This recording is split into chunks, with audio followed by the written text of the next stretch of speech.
네, 여러분 안녕하세요. 자, 여러분들 저기 이어서 보험 관련 세금 하겠습니다.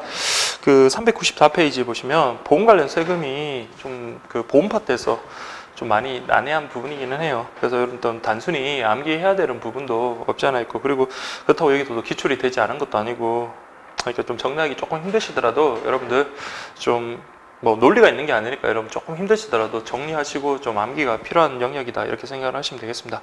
자, 첫 번째 보시면 세액공제라고 되어 있습니다. 그래서 혹시 교재에 뭐 소득공제란 말이 있으면 그냥 다 세액공제다 그렇게 보시면 되고, 그래서 저기 그 우정사업본부에서 이렇게 나온 공고 내용도 보면 막 세액공제, 소득공제 뭐 혼용해서 쓰고 있거든요. 그래서 여러분들 가급적이면 그 내용 보면 같은 의미다 그렇게 보시고 그냥 세액공제로 이해를 하시기 바랍니다.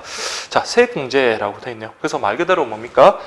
우리가 얻었던 수익 중에 세액공제가 되면 아까 우리 앞에서도 봤지만 그 과세표준에서 제외됨으로써 그만큼 세금 부과가 적어지잖아요. 그렇죠? 그러니까 그 세액공제를 받을 수 있으면은 좋은 거예요. 그래서 세액공제와 관련해서도 보시면 우리 보험료를 갖다가 납입하면 그 납입한 보험료 무조건 다 세액공제가 되는 게 아니라 일정 금액을 한도로 해가지고 그 부분에서 우리 소득에서 공제해 주는 제도다. 그래서 세액 공제를 통해서 그 공제액만큼 과세 표준이 적어지니까 그만큼 세금은 감소하겠죠. 그래서 뭐 세액 공제라는 말 그 의미는 여러분들 이해를 하실 거라고 믿고요. 그 다음에 2번은 좀 기억하세요. 자, 세액 공제는 보장성뿐만 아니라 연금 저축보험료도 공제 대상이 된다. 그래서 우리 밑에 이제 표 이제 한번 보시면 그 큰 틀만 한번 보세요. 일단 보장성 보험과 관련해서 일반적인 여러분들 그냥 보장성 보험이 있고요. 그 다음에 장애인 전용 보험이 있는데 둘 다 여러분 보시면 100만 원 납입한 보험료를 100만 원 한도로 해서 납입한 보험료의 12%, 그 다음에 장애인 전용 보험과 관련해서는 15% 세액 공제가 된다. 그렇게 보시면 되고, 연금 저축보험은 또 범위가 크네요. 그러니까 400만 원 한도에서 12%, 그리고 그 밑에 이제 주를 보면 15%까지 12% 또는 12% 이렇게 보시면 될 것 같습니다. 그래서 뭐 이 부분은 여러분들 지금 뭐 암기를 안 하시더라도 뒤에 이제 그 상품 파트에 가보면 보장성 상품 보면 100만 원 한도에서 12%, 그리고 이제 어깨 동무라는 보험이 있거든요. 그건 이제 장애인 전용 보험인데 그거는 이제 15% 100만 원 한도에서 15% 돼 있고, 그리고 뒤쪽에 보면 연간 연금 저축 관련해서 400만 원 한도에서 12 내지 15%다 이렇게 보시면 되겠습니다. 그래서 여러분들 그 표는 여러분들 좀 보셔야 돼요. 그래서 보장성 보험과 관련해서 공제 대상이 되는 사람은 누구다? 근로소득자. 근로소득자라는 것은 자신의 근로, 노동력을 제공해서 수입을 넣는 분들이 있죠. 그러니까 그렇게 보시면 되겠고, 그 다음에 그 공제 대상 보세요. 피보험자가 기본공제 대상자인 보험이다라고 되어 있네요. 그러니까 피보험자, 그러니까 지금 생명보험이잖아요. 그 생명보험과 관련해가지고 피보험자, 지워버렸네요. 피보험자라는 것은 자신의 생명을 담보로 맡긴 사람, 그 피보험자입니다. 피보험자가 기본공제 대상이 되고, 그 다음에 이때는 근로소득자가 실제로 보험료를 납입해야 된다. 실제로 납입하는 보험해야 된다. 그 다음에 만기 환급액이 납입한 보험료를 초과하지 않는 보험. 그러니까 보장성 보험 같은 경우는 만기가 되더라도 보험금을 받더라도 이때 환급액이네요. 만기 환급액이 뭐 보장성 보험이기 때문에 그렇게 납입한 보험료보다 많지는 않을 겁니다. 그래서 어쨌든 웬만하면 다 되는데, 어쨌든 보장성 보험 관련해서는 이게 바로 공제 대상이 되는 계약의 요건이다. 그럼 기본공제 대상은 어떤 사람일까? 근데 거기 395페이지 보시면 그 기본공제 대상자들 있죠. 그러니까 피보험자가 근로자 본인이거나 아니면 배우자, 그 다음에 부양가족. 근데 배우자랑 부양가족 같은 경우는 보시면 연간 소득 금액이 100만 원이야. 그러니까 별도의 소득이 없는 분입니다. 월급이 100만 원이 연간 소득이 100만 원이 하니까. 별도의 소득이 없는 사람이죠. 그래서 배우자나 뭐 동거 가족들 그 부분들에 대해서, 그리고 뭐 국민기초생활보장법에 의한 수급자, 이런 분들은 이분들과 관련해가지고 피보험자로 우리가 삼았을 때 세액공제를 해주겠다 이렇게 보시면 되겠습니다. 그래서 이거를 같이 매치시켜서 여러분들이 좀 보세요. 그래서 일단은 보험 종류에 따라서 세액공제 범위가 다르다. 그 다음에 공제 대상의 요건 해가지고 자, 계약자는 근로자 본인이다. 근로자 본인이 돼야 되고, 그다음 피보험자 관련해서 기본공제 대상자야 된다. 그렇게 좀 보시고, 그다음에 만기 환급 시에 그 보험금이 우리가 납입한 보험료보다는 적어야 된다라는 거 그렇게 보시면 되고요. 특히 이제 중요한 게 장애인 전용 보험입니다. 장애인 전용 보험 해가지고, 그래서 장애인 전용 보험은 여러분 생각 한번 해보십시오. 보험 계약자가 여러분들 장애인인 경우 아니겠죠. 그래서 피보험자라든지 아니면 보험 수익자가 장애인 그렇게 돼야 될 겁니다. 그래서 보시면 장애인을 피보험자 또는 보험 수익자로, 주로 이제 보면 만약 부모님이 자 우리 자녀가 만약에 장애인이다 그럴 때 장애인을 위해서 어떤 보험을 들었다 그러면은 그 피보험자가 장애인이고요, 또는 이제 그 보험금을 수령하는 보험 수익자 역시 장애인으로 지정하는 경우가 많을 겁니다. 그래서 그 첫 번째 요건 잘 기억하시고요. 그 다음에 근로소득자가 실제로 납입하는 보험이다. 그 다음에 보장성 보험이니까 마찬가지로 만기 환급 금액이 납입 보험료를 초과하지 않는 보험. 그 다음에 장애인 전용 보험으로 명시되어 있는 보험 해서 여러분들 장애인 보험엔 어깨동무 이렇게 하시면 됩니다. 어깨동무 보험 이렇게 보시면 되겠고요. 그 다음에 연금 저축 보험이네요.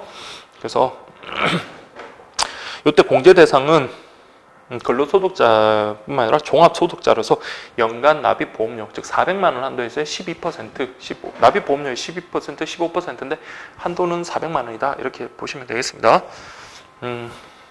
그래서 맥시멈 400만 원이다. 그리고 저기 보장성 보험, 장애인 보험이든 간에 다 100만 원 한도다. 이렇게 구분하시고요.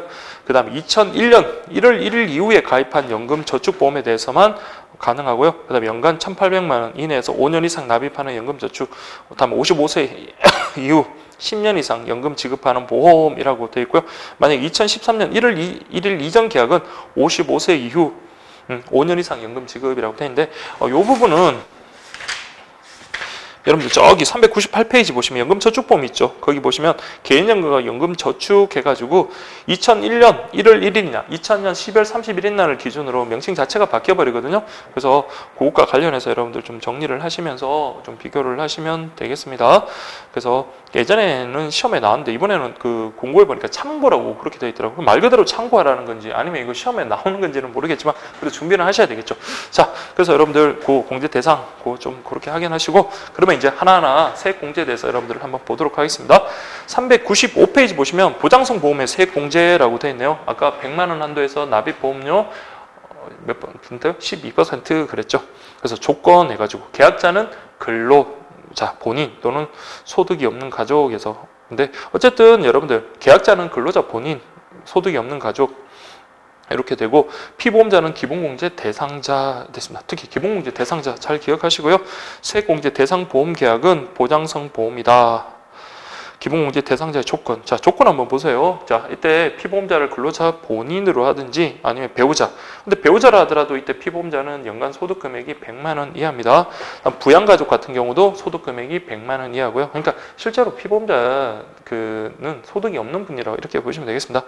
그래서 부양가족이라 하더라도 보면 고령이거나 아니면 연소한 분, 그래서 60세 이상의 직계존속, 20세 이하인 직계비속 또는 동거 입양자, 20세 이하 또는 60세 이상의 형제자매. 자, 우리 형제자매도 같이 동거 살고 있으면 피보험자로 기본공제 대상자가 된다는 거고 좀 잘 기억하시고요. 그 밑에 보시면 국민기초생활보장법에 의한 수급자를 피보험자로 하는 경우에도 역시 세액공제 대상이 된다. 이렇게 보시면 되겠습니다. 그래서 공제 한도 계속 반복되죠. 납입한 보험료의 12%, 다만 100만 원 한도다. 이렇게 보시면 되겠습니다. 그래서 이 부분은 뭐 시험에 나왔던 적은 없고요. 그 다음에 이제 장애인 전용 보험과 관련해서는 시험에 나왔습니다. 그래서 보시면 장애인 전용보험, 죄송한데 이거 하기 전에 그 왼쪽에 잠깐만 그게 깜빡했네요. 연금저축보험 있죠. 그 부분에서 아까 12%, 15%라 했습니다. 그럼 어떨 때 12%고 어떨 때 15%인지 그 각주 보시면 3번, 4번과 관련해가지고 이제 나오는데 이 부분이 내용이 좀 바뀌었어요. 그래서 여러분들이 394페이지 보시면 3번 보세요. 연금저축보험에서 단 연금저축보험은 퇴직연금과 합산해서 연 700만 원까지도 세액공제가 가능하다. 자, 이 부분 좀 기억을 하시죠. 원래는 400만 원 한도인데 이게 퇴직연금과 합산하는 경우에는 연 700만 원까지 소득공제라고 되는데 세액공제입니다. 세액공제 가능하다. 이렇게 보시면 되고요. 4번 보시면 그래서 여러분 400만 원 한도지만 700만 원까지 가능하다는 거고 퇴직연금과 합산한 경우 기억하시고 4번 보시면 자 보세요. 12%일 때는 언제라고요? 종합소득금액이 1억 원인 거주자라고 되어 있습니다. 그 갈로 친 거는 뭐 너무 디테일하니까 모르더라도 어쨌든 종합소득금액이 1억 원이면 이건 12% 세액공제. 그 다음에 종합소득금액이 4천만 원 이하인 경우에는 15% 이렇게 보시면 되겠습니다. 그래서 소득이 작은 사람일수록 세액공제는 15%로 더 크게 해주겠네요. 그래서 특히 종합소득금액이 4천만 원 이하가 15%. 그래서 여러분들 갈로 친 게 보면 뭐 근로소득만 있는 경우 총 금액이 5,500만 원 이하인 경우라고 되어 있습니다. 그래서 근로소득이면 5,500, 그 다음에 일반적인 그냥 종합소득이면 4천만 원 이하 이런 경우에 15%의 어떤 세액 공제를 적용한다라는 거, 그거 여러분들 좀 기억을 해주십시오. 자, 이렇게 보시면 되겠습니다. 자, 그리고 이제 우리 395페이지 보시면 장애인 전용 보험 세액 공제라고 되어 있는데요. 자, 우리 장애인 전용 보장성 보험이라고, 장애인 전용 보험이라고 이렇게 명시되어 있는 아까 보험이 있죠. 그 부분에 대해서 세액 공제를 해주는데 그 요건들을 잘 보시면 돼요.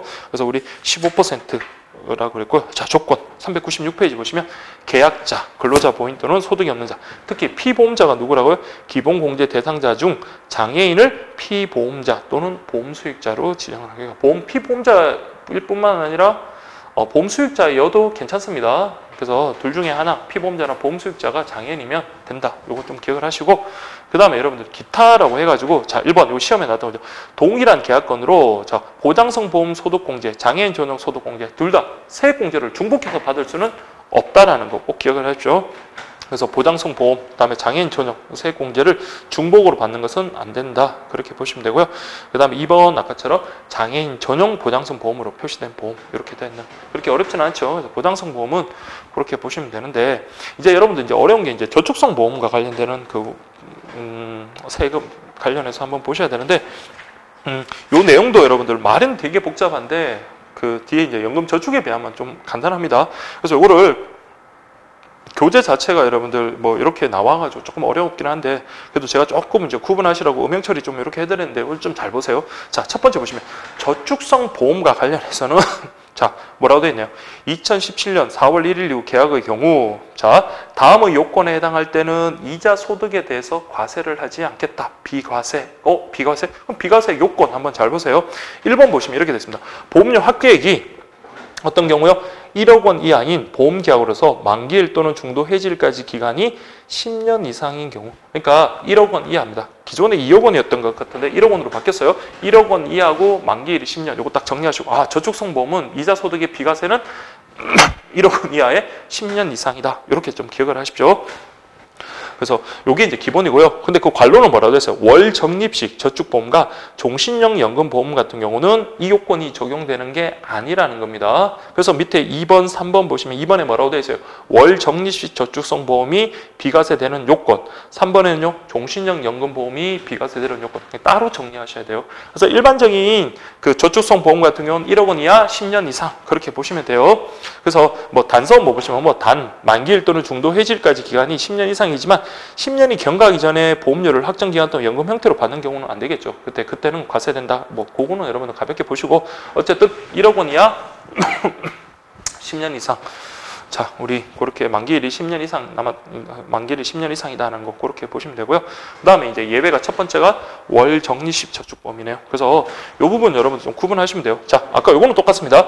만기일 또는 중도 해지일까지 기간이 10년 이상이고, 자, 월 적립식입니다. 그럼 매달 이렇게 적립해야 되는 건데 보험료 납입 기간이 5년 이상. 요거 좀 기억하십시오. 근데 그 보험료가 매번 균등해야 돼요. 그러니까 보험료를 한 번에 뭐 많이 냈다 적게 냈다 이런 게 아니라 균등하고, 그다음에 기본 처음에 이제 보험료의 선납 기간이 6개월 이내다라는 거. 그래서 선납 기간 6개월 이내까지 그렇게 구분하시면 됩니다. 그래서 저축성 보험 딱 있고, 그다음에 월 적립식 저축성 보험 해가지고 요건 있죠. 아까 1년 1억 원 이하 10년 이상. 그다음에 요거는요. 역시 납입 기간이 10년 이상이지만 보험료는 몇 년? 5년 이상 보험료를 납입해야 되는다. 이렇게 보시고요. 그다음 그 보험료가 기본적으로 균등해야 되고 선납 기간이 6개월 이하다라는 거, 이내다. 이렇게 보시면 되겠습니다. 근데 거기 기본 보험료가 균등하고에 보시면 자, 이건 중요한 게 아닌데, 근데 저기 공고에 이번에 들어왔는데 여기 빠져서 좀 그렇긴 한데, 이게 중요한 건 아닙니다. 이렇게 보십시오. 기본 보험료가 균등하고 거기에다가 갈로를 치시고 이렇게 매월 납입하는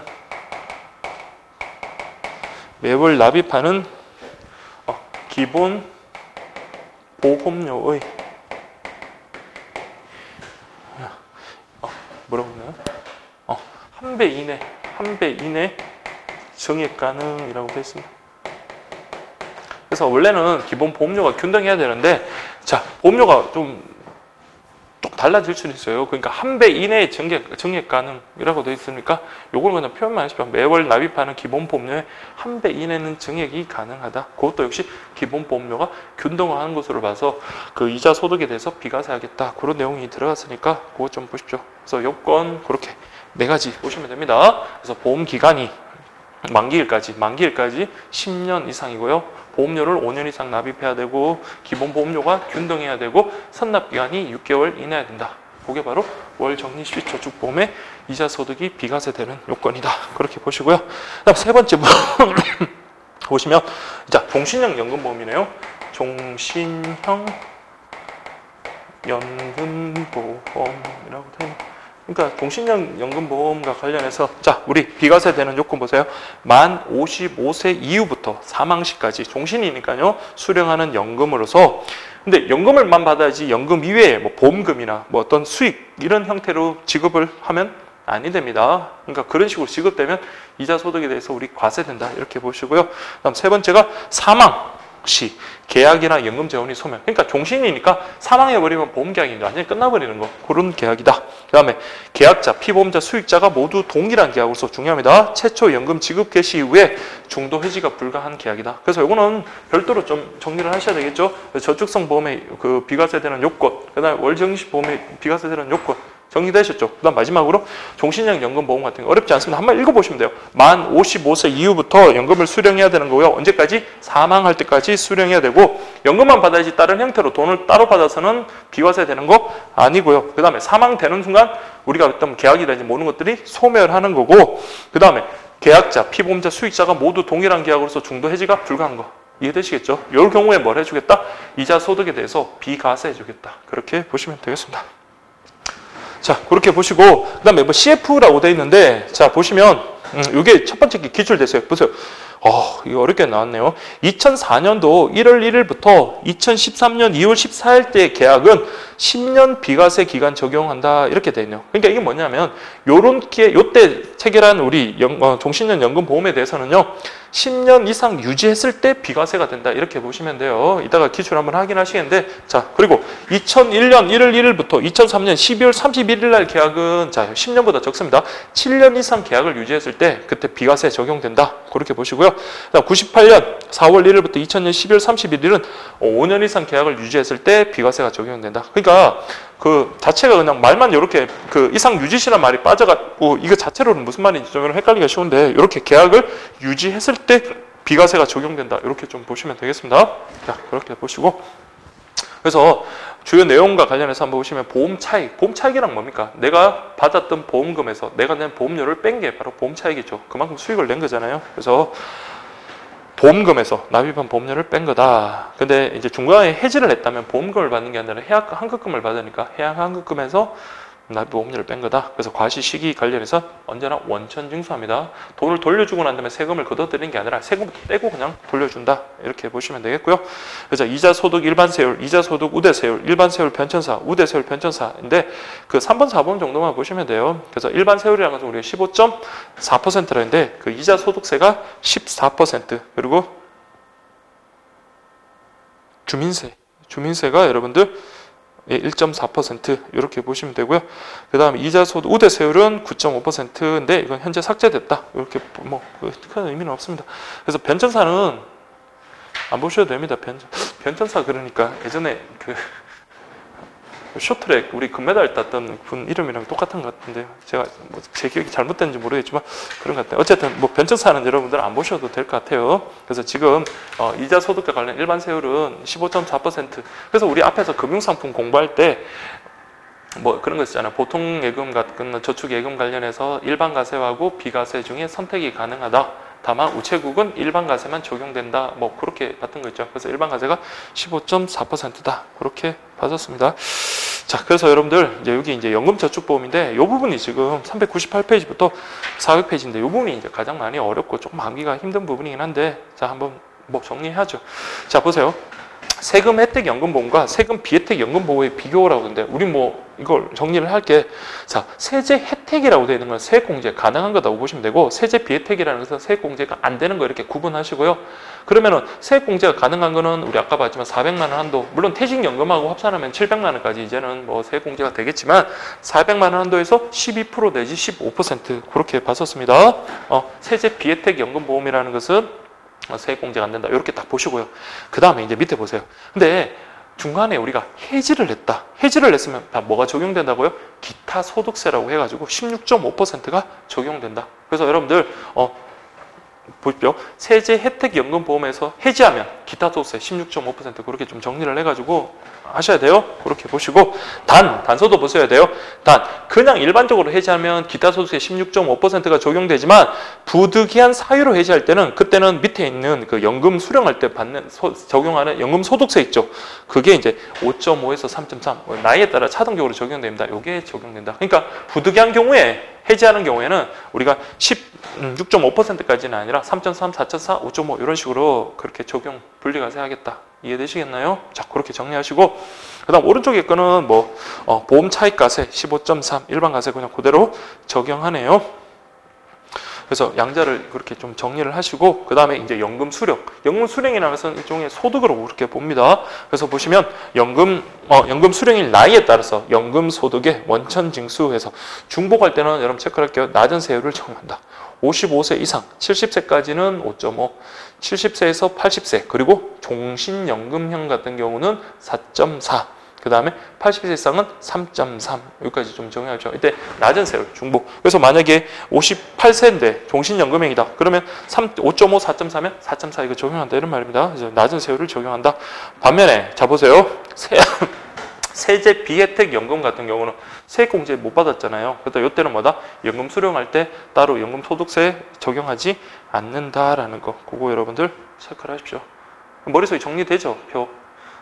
세액공제 되는 거, 세액공제 안 되는 거 구분하시고 그 다음에 해지했을 때는요 16.5%, 15.4% 다만 기타 부득이한 경우에는 아까 연금소득세 적용되고요. 그래서 연금 수령할 때는 연금소득세 나이에 따라 차등 적용되되 다만 낮은 세율을 적용한다. 반면에요 세제 혜택을 받지 못하는 거는 적용하지 않는다. 그렇게 보시면 되겠습니다. 됐나요? 됐나요? 제가 지금 마음이 급해가지고 차를 지금 밖에 세워놨는데 지금 시간이 6시간 넘었는데 자 어쨌든 한번 보겠습니다. 아이고 모르겠습니다. 자 여러분들 여기 서울은 되게 무서운 동네라 가지고 뭐 진짜 어떻게 또 지금 나갔는데 또 차가 없을 수도 있긴 한데 어쨌든 자 한번 보겠습니다. 자 그 다음에 여러분들 그 밑에 보시면 세제 혜택 연금보험에 적용되는 세제 주요 내용에서 아까 우리 기타 소득세라는 게 언제 적용된다나요? 그렇죠. 세제 혜택을 받는 연금보험과 관련해서 해지할 때 적용되는 게 기타 소득세에서 16.5%라고 그랬죠. 그래서 여러분들 보세요. 그 주민세가 지방소득세입니다. 그래서 지금 아까 제가 말씀드릴 때 주민세, 그 지방소득세 이렇게 좀 보시면 되고요. 그 다음에 1번 보세요. 기타 소득세. 지방소득세 포함 시 과세 대상 금액의 16.5%를 원천 징수하는데 이 표현은 여러분들 한번 잘 보세요. 자, 연금 외 수령할 때는 과세를 하겠다. 그러니까 뭡니까? 아까 연금 수령할 때는 연금 소득세 이게 적용이 되는데 연금 외 수령이 뭡니까? 해지할 때죠. 그래서 일반적으로 해지할 때 한번 생각을 해보시죠. 그래서 해지할 때 과세를 하는 거다. 그래서 아까 기타 소득세 이렇게 적용됐잖아요. 자, 과세 대상 금액은요. 자 보시면 실제로 세액공제를 자유중개사 세액공제를 받은 보험료의 누계가 보험 차익에 대해서 그래서 세액공제를 받았다는 것은 한번 뭡니까? 혜택을 받은 거잖아요. 그런데 이거 그러니까 당연히 때 세금 적용되는 거고 반대로 세액공제를 받지 않은 것은 한 번도 혜택을 안 받은 겁니다. 그래서 이때는 제외되는 겁니다. 그래서 그게 밑에 건 뭐죠? 납입보험료 중 세액공제를 받지 않은 금액은 과세 대상에서 제외된다.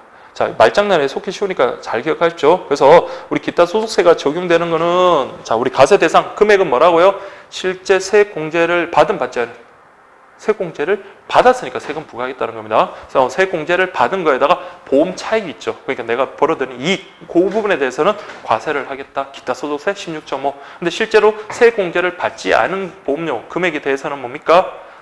과세하지 않겠다. 제외된다. 이해되시겠죠? 그 다음에 아까 봤지만 부득이한 경우에는 자, 요거는 기타 소득세로 가는 게 아니라 밑에 있는 연금 소득세로 갑니다. 그래서 16.5%가 적용되는 게 아니라 나이에 따라서 3.3, 4.4, 5.5 이렇게 차등 적용된다. 그렇게 보시면 됩니다. 그래서 부득이한 경우는 자, 그래서 천재지변, 사망, 3개월 이상 치료를 위한 질병이나 부상 뭐 등등 이렇게 읽어보시면 어렵지 않을 겁니다. 그래서 해외 이주, 뭐 퇴직 X 그것만 좀 체크를 하시고요. 그런 것들은 부득이한 경우 그래서 그 경우는 아래쪽으로 내려갑니다. 연금 소득세 해가지고 지방 소득세 포함 시 과세 대상 금액의 원천 징수에 따라 역시 원천 징수하는데 자 이거 연금 수령할 때 우리 과세하는 거잖아요. 그래서 연금 수령할 때 과세한다. 그래서 과세 대상 금액은 연금 수령 금액 총액이 되겠죠. 그래서 총 연금 수령액이다. 마찬가지로 연금 수령액 중에 세액 공제를 받지 않았다면 뭡니까? 한번 혜택을 줘야 되겠죠. 그래서 여기는 과세 대상 연금에서 그때는 제외된다. 아시겠죠? 그러니까 세액 공제를 안 받은 것은 우리 여기 과세 대상에서 다 제외된다라는 거 그렇게 보시면 되겠습니다. 그래서 우리 나이가 아까 55세에서 70세는 5.5 암기하셔야 돼요. 그 다음에 70세에서 80세는 40, 그 다음에 40이래요. 4.4. 그 다음에 80에서 이후 80세 이후면 3.3. 종신연금 같은 경우는 4.4. 그래서 낮은 세율을 적용한다. 이해되시겠죠? 이렇게 딱 정리하면 객관식으로 여러분 나오더라도 맞출 수 있습니다. 자, 그렇게 보시고요.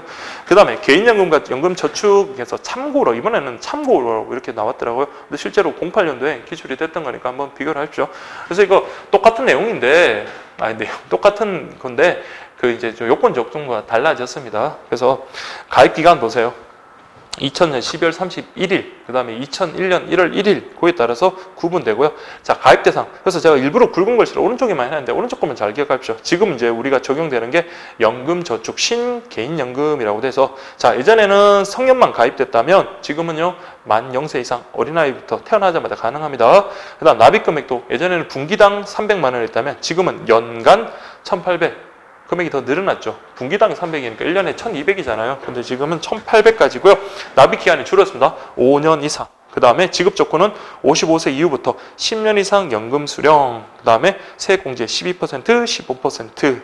그 다음에 연금 수령할 때 아까 보지만 연금 소득세 관련해서 나이에 따라서 차등으로 원천 징수한다. 이렇게 보시면 되겠습니다. 그래서 이 부분은 뒤에 기출문제 확인하시면서 좀 정리를 하셔야 돼요. 그래서 개인연금하고 연금저축 구개인연금, 신개인연금 이렇게 구분해가지고 비교를 하시면 됩니다. 그래서 납입 금액이라든지 가입 나이라든지 그런 것들을 잘 비교하시고 특히 연금 수령과 관련해서 우리 아까 연금 수령 소득세 해가지고 나이에 따라 차등적으로 원천 징수한다는 거 그거 좀 보시고요. 그래서 개인연금은 그렇지 세금 징수 안 한다고. 아이고, 예, 그렇게 보시면 되겠습니다. 자, 다행히 분필이 있습니다. 자, 그 다음에 연금보험 과세 종합제도 종합이라고 되어 있는데, 자, 요 표가 이제 제일 많이 여러분들 힘드실 건데, 자, 그래 뭐 우리 한번 볼게요. 자, 보시면 개인연금 해가지고, 자, 우리 요게 2000년 12월 31일 이전에 가입한 거잖아요. 자, 그래서 보세요. 보험 차익이 생겼다. 차익이 생겼으면 요거는 뭡니까? 그렇죠. 보험 차익에 일반 세율 그대로 15.4% 과세하지만 오른쪽에 보시면 천재지변이나 등등 이런 것들은 뭡니까? 과세하지 않는다. 천재지변, 뭐 퇴직, 사망, 해외 이주. 그래서 이렇게 과거 여러분들 구개인연금과 관련해서는 차익이 발생하면 차익이니까 뭡니까? 소득이 생겼잖아요. 그럼 거기에 대해서 과세를 하는데 또 일반 과세 15.4% 과세한다. 이렇게 좀 보시고요. 다만 뭐 사망하거나 천재지변 이런 부득이한 경우에 그런 경우 있었잖아요. 아까 부득이한 해지신데. 근데 이때는 퇴직은 들어갑니다. 그래서 이때 퇴직 요럴 때는 뭡니까? 과세가 면제가 된다. 이렇게 딱 정리하시고요. 그 다음에 해지했다. 그러면 해지되면 그 해지 추징세로서 뭐 5년 이내에 만약에 해지를 했다. 그러면 해지한 만큼 것에 대한 대가로서 연납입액의 4.4% 이렇게 세금을 부과한다. 이렇게 보시면 돼요. 그래서 그 개인연금 자체는 여러분 뭐 그렇게 중요한 건 아닌 것 같고 이렇게 딱 보시고 그 다음에 이제 2001년 1월 1일 이후에 이제 가입한 연금저축과 관련해서 자 기타 소득세 있었죠. 아까 어떨 때 기타 소득세 적용됐습니까? 해지했을 때 그 다음에 뭐 일시금 받았을 때 그럴 때인데 어쨌든 자 보세요. 기타 소득의 16.5%. 다만 보세요. 2013년 1월 1일 이후의 계약에 대해서는 다음의 경우에는 연금소득세로 분리가세, 즉 부득이한 경우에 해지한 경우에는 연금소득세로 분리가세한다. 아까 앞에 나왔던 내용입니다. 그래서 뭐 천재지변, 사고, 사망, 해외 이주, 뭐 3개월 이상 요양이 필요한 거 등등인데 퇴직은 여기에 포함이 안 됐었잖아요. 자, 그렇게 보시면 되겠습니다. 그 다음에 이제 그 해지 가산세, 이게 이제 기출 한번 됐던 건데, 자, 해지가 됐을 때 가산세를 부담하는데, 자, 그 날짜에 따라 다르네요. 2013년 2월 28일 이전의 계약에서는 연납의액의 2.2% 좀 체크를 하시고, 2013년 3월 1일 이후의 계약에 대해서는 해지 가산세가 없다. 뭐 디테일하게 아실 필요 없고, 그냥 해지 가산세는 몇 년이요? 2013년 2월 28일, 2013년 3월 1일 기준으로, 그 이전에는 2.2%, 그 이후에는 해지 가산세가 없다. 이렇게 좀 정리를 하십시오. 그렇게 해가지고 좀 몇 번만 좀 반복하시면 뭐 내용 자체를 이해하시는 어렵지 않습니다. 그래서 특히 가장 제 생각엔 398페이지에 있는 그 표 있죠. 그걸 갖다가 여러분들 쫙 정리를 하셔가지고 그걸 바탕으로 그 밑에 있는 내용들 보시고 뒤에 있는 표까지 이렇게 정리를 하시면 되겠습니다. 자, 다음에 또 저랑 또 같이 뭐 문제를 풀든지 뭐 할 기회가 있겠죠. 자, 400페이지 보세요. 기출 확인해가지고 보험 관련 세금에 대한 설명을 옳은 것은 해서 2012년도 문제네요. 자, 저축성 보험의 경우 2004년 1월 1일 가입한 계약은 아까 그랬죠. 2004년 1월 1일 계약은 몇 년을 유지한다고요? 7년이 아니라 10년을 유지해야지, 그렇죠. 그 보험 차익에 대해서 비과세한다라고 했습니다. 그래서 요 교재에, 자, 우리 신교재 397페이지 보시면 되겠습니다. 그렇게 구분하시고요.